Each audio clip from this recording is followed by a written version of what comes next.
Let's talk about focusing forward. Do you mind giving kind of a really quick elevator pitch? Josh, I appreciate the opportunity. Appreciate your work that you're doing to try to bring, I know, the ethics and integrity and the abilities of what you do to your partners as well. So I appreciate that and this opportunity. Yes, I did 33 plus years in the Department of Defense as a federal government worker. Was blessed to start right out of college in cruise missile targeting with what is now NGA during the Cold War, and then was able to spend a very good career learning technology, doing the things that the government asked me to do, and was able to end my career in the Pentagon working for the Office of Secretary of Defense as a Tier 3 SES. So I was very blessed to do and be able to, I'll just say, accomplish and do the things that we were able to do as a civilian employee. Got out at the end of 2013 and becomes a little bit macabre when I talk about this. People are like, well, why did you get out? You could have, you were doing great. I said, well, most of the men in my family died at about 80. And I thought, do I really want to keep going to the Pentagon until I'm 65 and only have roughly 20 years left to do something else? And unbeknownst to my wife, because I said, yeah, I've always wanted to own a business. She was like, you never said that. But I decided through a lot of counsel that I would get out and try my hand at consulting because people kept saying, you ought to be a consultant. Now, I had no clue what that means, and I could write a book on what not to do. But I started at the beginning of 2014, this consulting company called Focusing Forward. Interestingly enough, people go, well, how'd you get the name? Well, I went to the Virginia's SEC site and put in Focus Forward. Now that's taken. I went, okay. Focused Forward. Now that's taken. All right. Focusing Forward. Touchdown. All right. That's how the name happened. I mean, craziest thing. Not even a DBA or anything like that, doing business as. It's just that's how I arrived at it. And started thinking, okay, how do I help companies work with the government? Right off the bat, I decided I would just be B2B, meaning business to business. I was not going to go to be a sub or a prime on government contracts. I really wanted to try to help a lot of companies do this. So therefore, after doing it about a year and kind of figuring out contracts and things like that, I was able to help probably 2 or 3 companies, but things started stalling. And pretty soon companies would ask me, well, what do you know about? And I would say absolutely nothing. But then I thought, but I know people that do, that are also getting out. So I researched, how do I start an aggregating kind of a business that takes 1099s through us to other companies? And I hired 2 or 3 consultants to do that. And since that time, it has blossomed to now we provide over 180 consultants to small, medium, and large businesses who want to either do 3 things: get, grow, or rescue business with the federal government and their industry partners. And that has worked very well for us. I'll just say it that way. We have grown 20-fold since that first year. We've been able to add again these consultants. And I think what a lot of companies like about us is they're able to come and do a one-stop shop. But what it's also helped me understand is what brings value to a customer, because we have lots of customers. I'm able to then reach back to people who want to become consultants, and I can teach them not only the basic infrastructure of here's a company or setting all that kind of stuff up, but I can also teach them here's what is of value to companies, because a lot of people don't understand that. They come in thinking one thing, but then after I kind of bring them through my rubric of how to teach them, get in front of a couple of customers, you can see the light bulb go on, aha moment, and they're able to then think, okay, well, I can do this or I can't. Do you have kind of like a case study or anything that comes to mind of a kind of like a recent success story that you can kind of tell everybody about? Sure. We had, again, not going to name companies, but Yeah. we've worked with them for about 3 years now, and they have a networking solution which is really quite, while I will say it's not new, it's unique. It has some very good security capabilities. It only needs about 1/5 of the amount of gear, box-wise, things like that, and needs about 1/5 the amount of people to run it, but it's highly secure. Um, we worked a long time getting them onto a certain government agency's technical reference document, and we finally won. We finally got them to agree to it. They finally did it. Same company, we've been able now to work from the congressional level down in a different agency in that department to get them to back off on some things that they had put forward as that were negative press, where they were absolutely wrong, the agency. We were able to work downwards from a congressional level to have them go, okay, we agree, and actually make some reports public.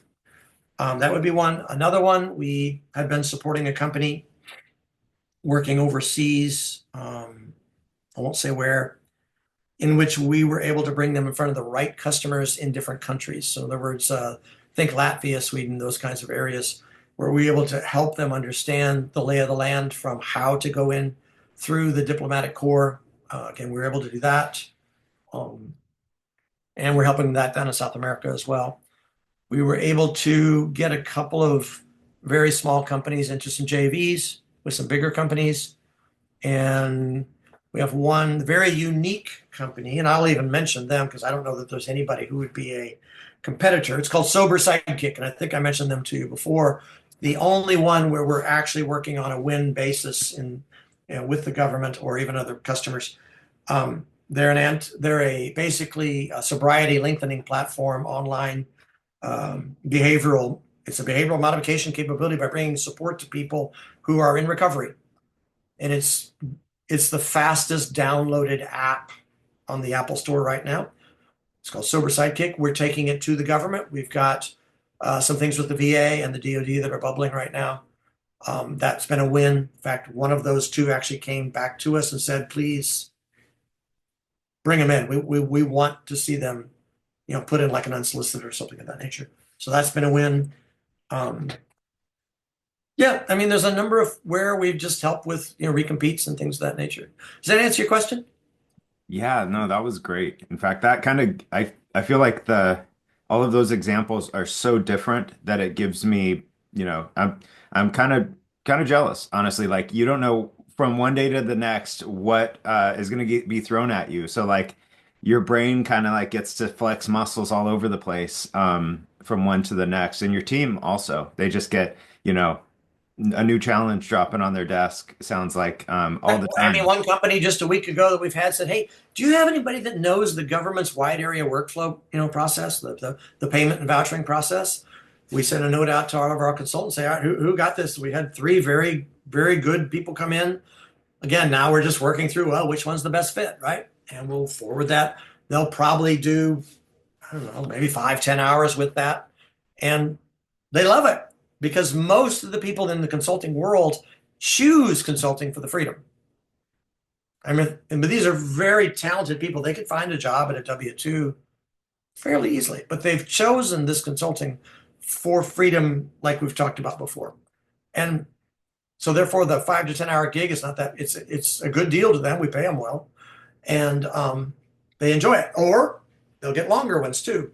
So Do you have a customer type or group, kind of a niche or industry set of industries that work really well with your approach? And do you have a group that don't work so well and you kind of have say, no, what the approach in your space does isn't super aligned with the approach that we take? no, it's a great question.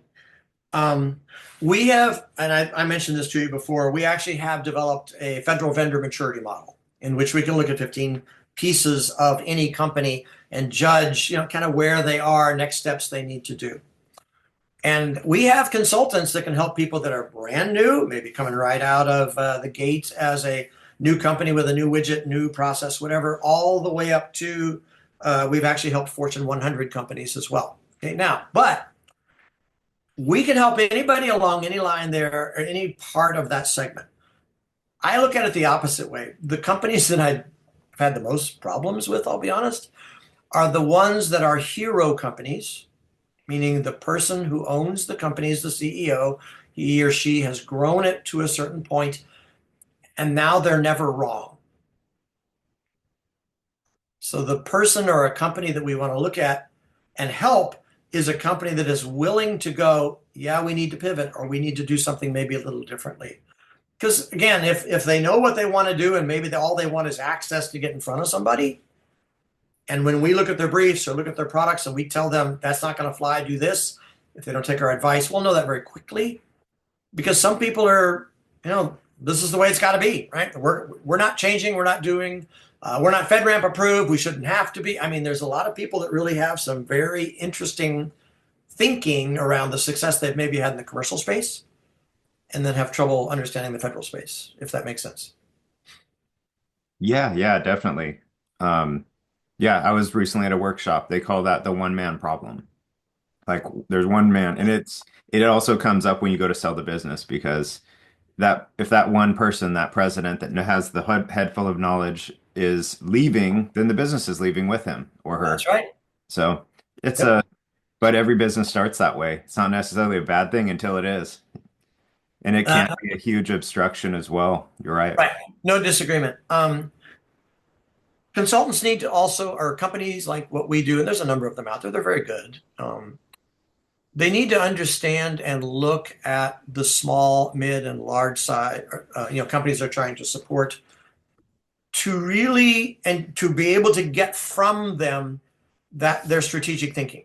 Because again, if you're truly a consultant that's worked at a high level in the government, the company goes, "Oh, I need them to get me access." Okay, fine, that might happen. There's always these post-government ethics things that a prior government or military employee has to abide by, and we always ask them for that paper. But a company needs to understand if they're not asking the strategic thoughts of what that agency was, they just left, then they're missing out. They're truly missing out because now they can, like I have one vendor. It's I won't say who it is, but they're really all about avionics and systems that are associated with I'll call it the traditional aircraft industry. And I had first meeting with them, and I was pushing back a little bit. And I said, "This is great, but do you understand what CCA means in the aircraft industry? Collaborative combat aircraft.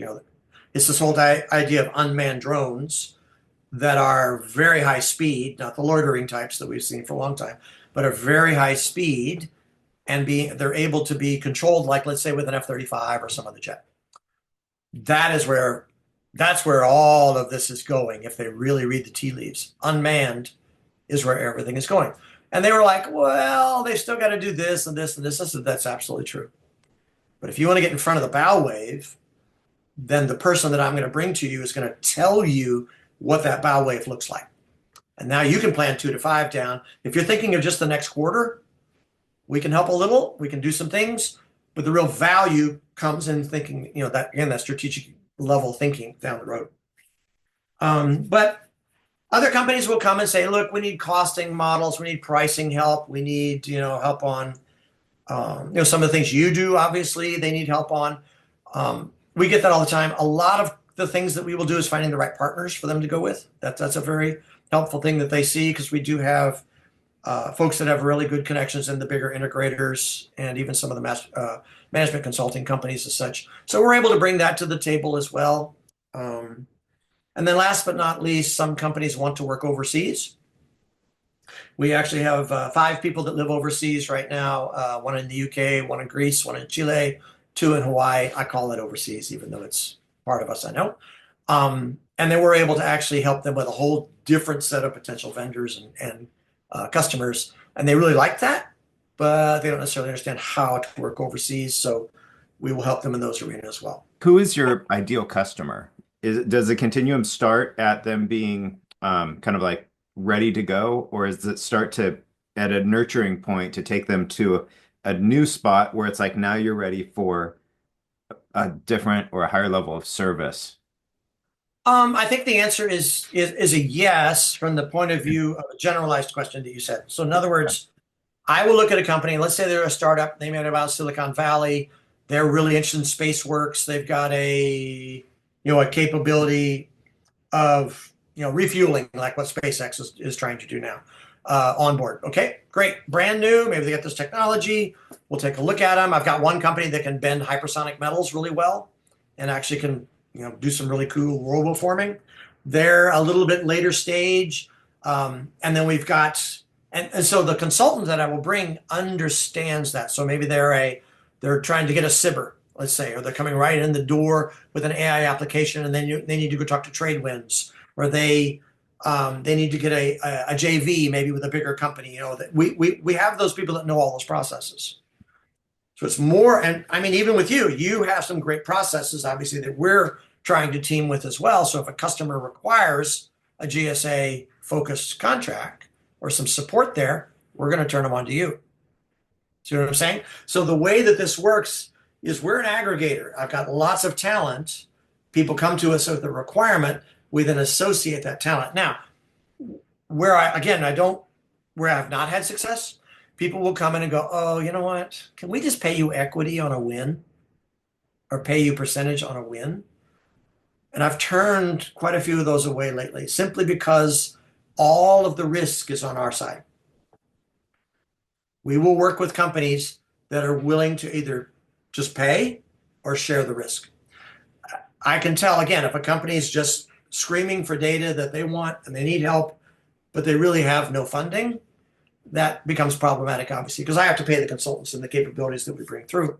So we will ensure that the contract is either a hybrid something or a no kidding, this is just what you're going to pay, and they're willing to sign on the dotted line. What kinds of funds and things they have on the backside is not really our business. Sometimes we'll look online at different, sources, Bloomberg, things like that, just to find out. But we'll do due diligence on a company, absolutely. One area that we do have to kind of draw the line on is foreign ownership. If they're not having like a foci agreement in place, or that they don't understand just how American structure for this works, we can help them bridge over to what is possible, and we wish we have done, or actually just help them, look, you're not ready, and come back later when you've got X done, and we had one that has done that. But we can help in a lot of ways. One thing I did want to ask you, when you do kind of like, I don't know if you call it this, but the matchmaking, a consultant to a customer, Sure. what's that process like? How do you kind of like identify this is the best consultant or maybe a group to hit at different angles? What's that like so that a customer, a new client that comes on can be assured just that you have a really good process for that? No, great question. Thank you. Um, in the very beginning, when I pull in someone who wants to be a consultant, and then many times they're either referred to us, or we can do some hunting and searching and find a person that meets and matches what a customer needs. So first off, I do an interview with them as again a talent acquisition process. I understand what they do, how mature they are. I really help them again on the value. This is what a customer needs value wise. Then I will also meet with the customer, obviously, once we do get a contract with them. And we use an IDIQ vehicle so that, again, the customer doesn't have to necessarily spend a dollar right off the bat, but they spend the dollar when they find the value of the customer. So we've got resume, we've got curriculum vitae if need be, we've got a number of things we can provide to the customer. But when I listen to what the customer wants, I will take time to really poke in and understand what it is they're trying to achieve and why they want this consultant to come in. And then very clearly, I will represent that back to the consultant. This is what they need. And then they will tell me, yeah, I don't know that. Or I do. Yeah, I can help. And here's how. We have the call with the customer. Well, I will present the consultant.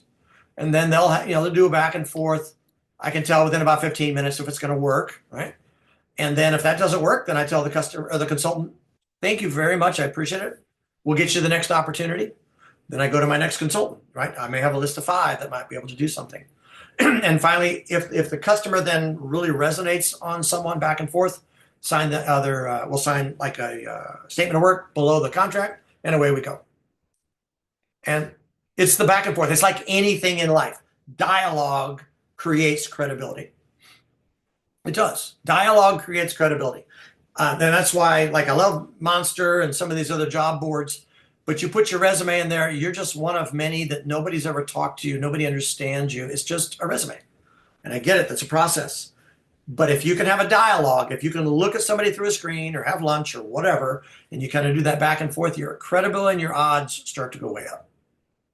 Does And that answer the question? yeah, yeah, it actually prompts another one. Do your consultants tend to kind of like be project based or more of like long term, kind of like a fractional specialist that a customer of yours may need over the years? or We both? have both. We have both. Yeah, we will do three different types of, I'll call them statements of work or exhibits under a contract. We can do retainer, we can do by the hour, we can do firm fixed price. And there could be one of each, underneath there. Now, the interesting thing with the consultant is we do the exact same thing. We will put an exhibit under their contract for company A. And company A may be, yeah, we need 10 hours a month to do X company. And then they get maybe company B, because that's the beauty of consulting. You get to work on whatever you want with who you want. It's freedom. That's the beauty of this. Company B may be, yeah, we need you just for these one or two, three things, and we'll lay those out and maybe have a ceiling of not to exceed 20 hours. See what I mean? And then company C might go, hey, you know what? We will give you X. We'd like 5 consultants. We'll do this for a year as a retainer, and then I'll dilute the retainer on my side, to be able to fractionally give the hours where we go. So there's a lot of varieties around what can be done that really then helps the customer understand what they want and what they're going to get.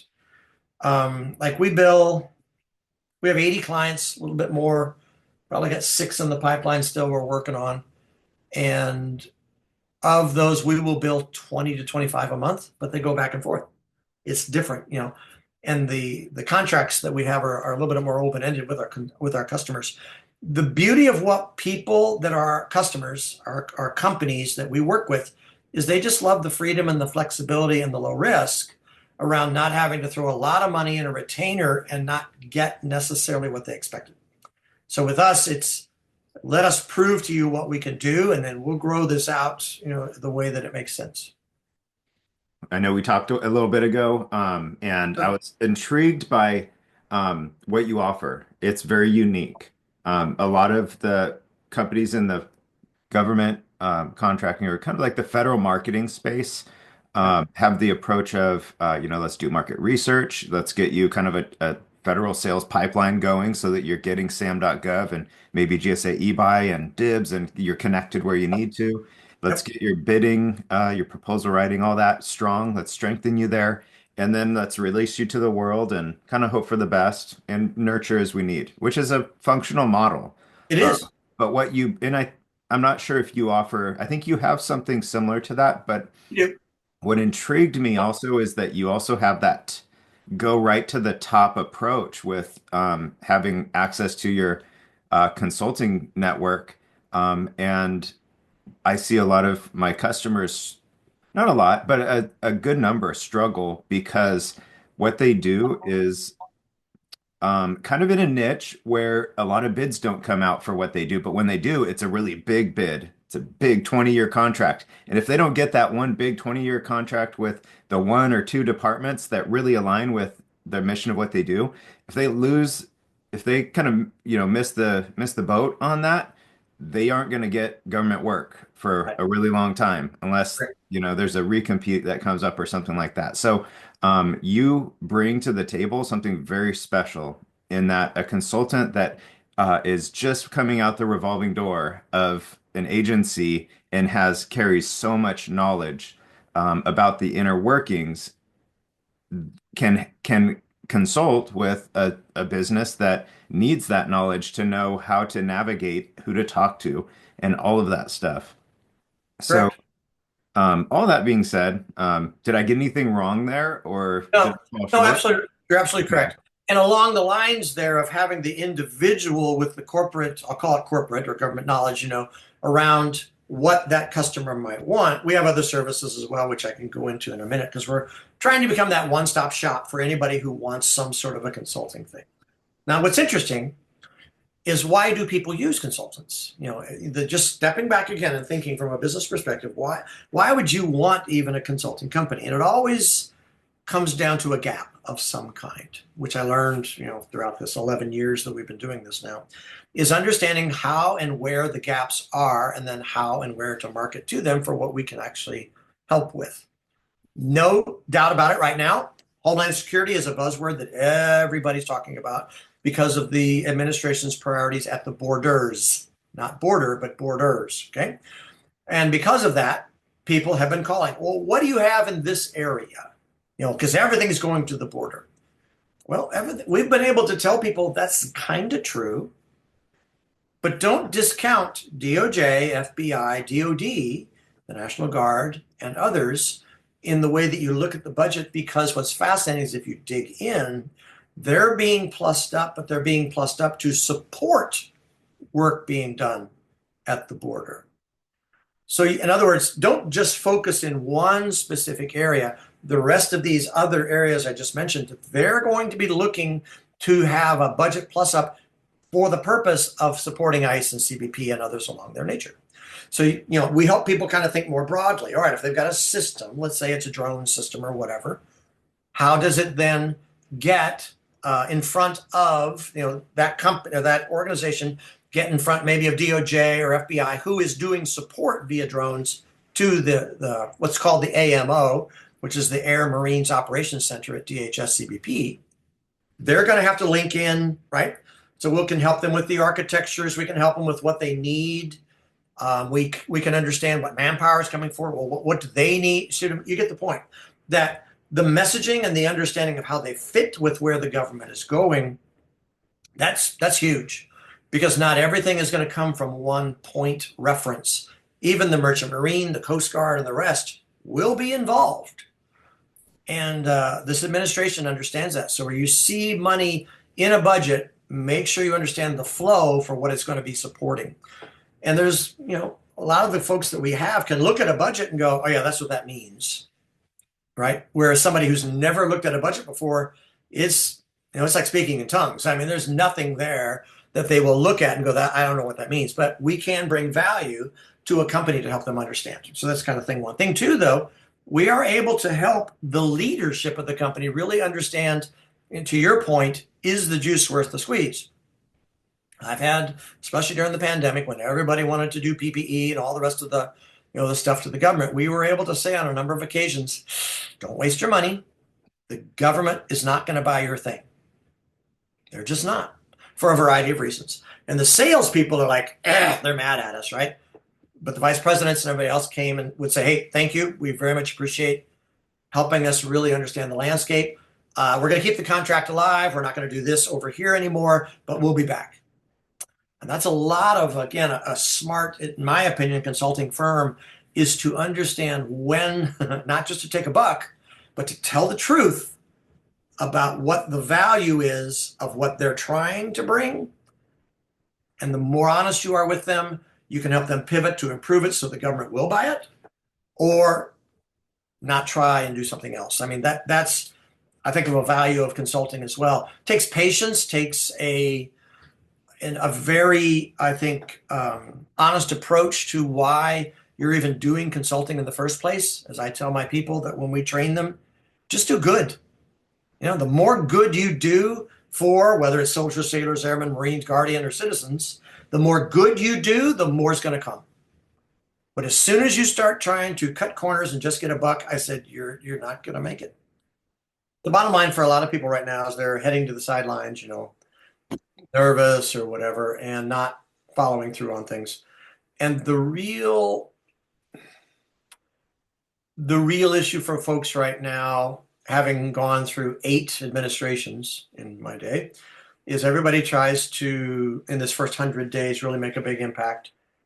And they are, in this case, the difference is the level of rhetoric. Okay. And the volume and level of the rhetoric. But at the end of the day, the work of the government still has to be done. Whether it's done at a federal level or a state level, it may wait to be seen with Department of Education, things like that. Yeah. But the work of the government will get done.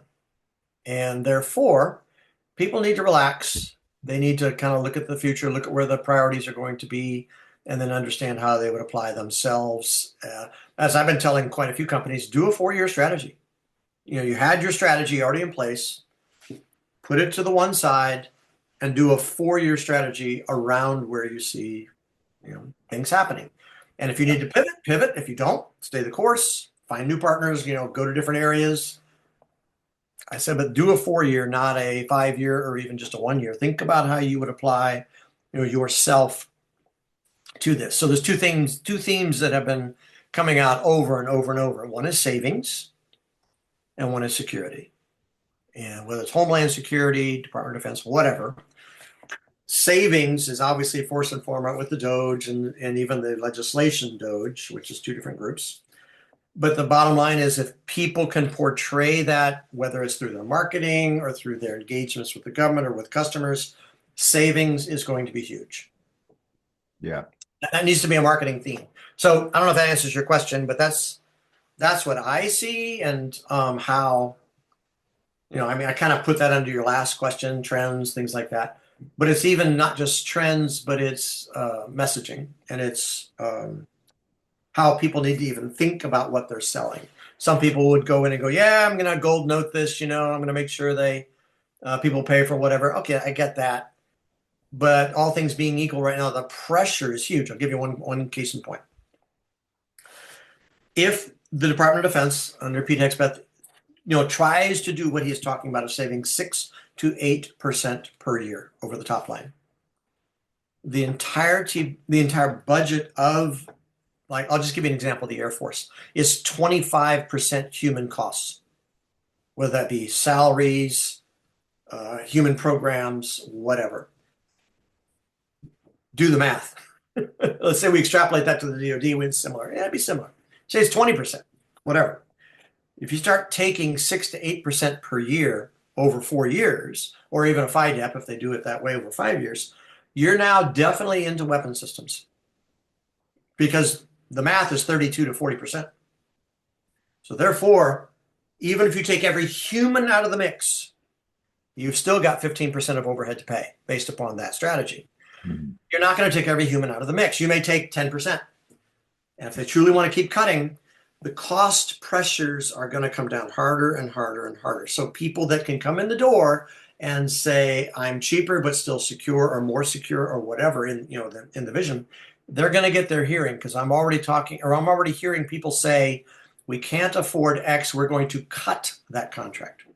As soon as you cut a contract, the dust starts to settle, and the government consolidates, but then they come back and go, oh, we still need X. So you get the idea. And that is, think about how you present it. If it's cheaper and you can beat the next person when they cut a contract and they come back out, if it's full and open or whatever, now you have opportunity. It's just, it has to be first, and it has to be very much at the forefront of what people are thinking right now, just based upon this. Now, if I'm in DHS, there will be a rise in some portions of DHS, but others are going to see a cut, and they're going to see a similar kind of a thing. How do I save money here so that I can project money over at the borders or whatever? So. Awesome. Well, yeah, I think that about wraps it up. How does somebody get in touch with you if they have some questions, if they have some problems? We can help a lot of companies. We really can. If people want to get a hold of us, we have a website, focusingforwardconsult.com. And then also my email is jim@focusingforwardconsult.com. When they reach out, what can they expect? Do you normally just jump on a call with them, talk through their issues, and kind of figure it out from there?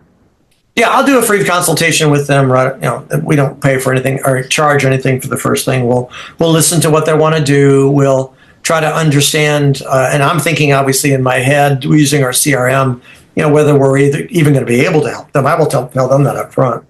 And then just teach them how we do what we do. And if they want to try to even do a pilot, like I said, there's the contracts that we use, the master consulting agreement that sits over everything, doesn't have any obligations. So they can sign that with zero risk. And that means they can come back at any time and make a request. Well, thanks so much for coming on, Jim. It's been great talking. I learned a lot about your business and how you can help a lot of small businesses in the federal space. So thanks again. And thank you, Josh, for having me. I really appreciate it. And I mean that. So if there's anything we can do for you also, please let us know.